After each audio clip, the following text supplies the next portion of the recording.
Hey, what's going on, everybody? I wanted to check in with another update with the coronavirus here in Texas. So, how do you feel about rumors? You know, some people just hate rumors, they hate gossip, they want to know what's been confirmed, they want to know what the facts are. They don't care about this kind of stuff.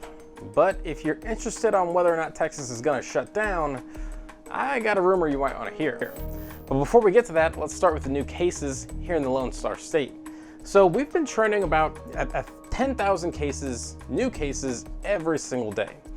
We had a day or two where we actually dropped underneath that by quite a bit, which was awesome. But that might have been more of a problem with reporting testing numbers.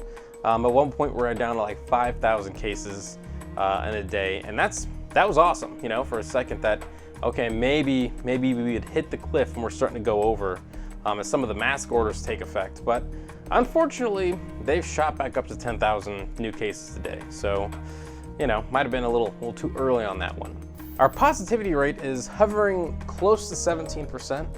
It's been like that for about a week or so.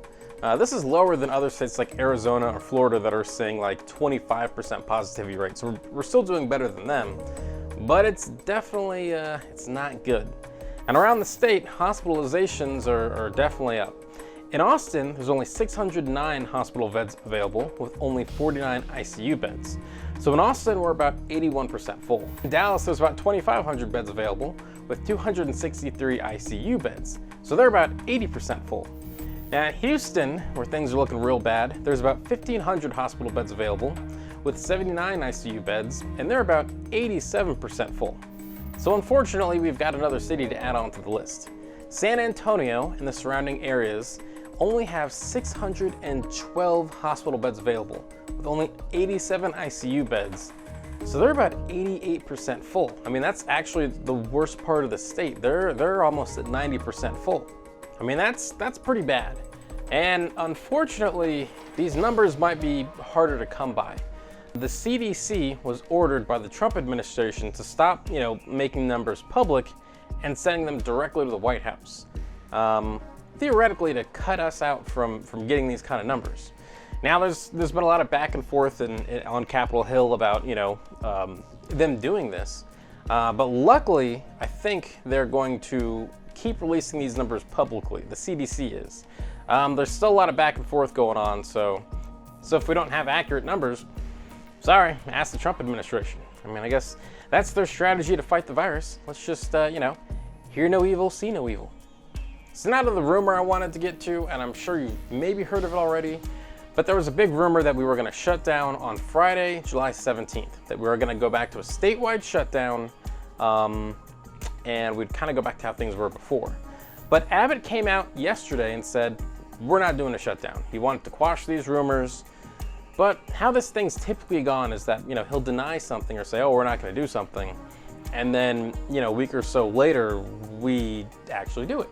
So, I would expect maybe a shutdown sometime next week if we are going to shut down. Before this, he was going to allow cities to shut down because Austin and Houston have been begging to shut down. So we'll see. We're getting closer. I went out and got a bunch of toilet paper myself, so I am ready. Don't rush and panic buy a bunch of stuff, but just know it's definitely on the horizon. And if we do shut down, I think it's going to be a little bit different than the last one. Dr. Fauci said that the United States really only shut down to about 50%. Yes, most of the country was under shelter-in-place orders, but people were still going out and about. I mean, I went out the house a couple times in March and April, and some days you wouldn't think anything else was going on. So if we do shut down again and the numbers do get bad, it might be a little bit more strict than it was last time. So get ready for that. All right, so I watched the last update, and I'm still kind of new to this YouTube thing. I'm critiquing myself, and it seemed a little depressing. It's dark days. There's not a whole lot of good news going around. It's a full-blown pandemic. But there are some good stories in this, and some kind of cute stories. So check this out. When I opened up the door to his room after I was done with my first shift, he looked at me, he started crying, and he said, "Mary," and he came over and hugged me. So Steve and Mary, they live in Florida, and they've been married for 24 years. Congratulations, guys. But they hadn't seen each other in 114 days because of the coronavirus. And Steve has early onset Alzheimer's. He's only 66, only 66. I mean, that's too young to be having Alzheimer's. And they couldn't see each other because in Florida, they were stopping people to come in to clinics and places like that where Steve was staying. So Mary couldn't see him. But she was so, she wanted to see her husband so bad that she actually got a job at that care center so she could see him every day. I mean, that's a cool story, That's pretty awesome. Obviously, there's a lot of dark days going on now, and there's a lot of bad things in the news, but that's pretty amazing to see. Hey, what's going on, everyone?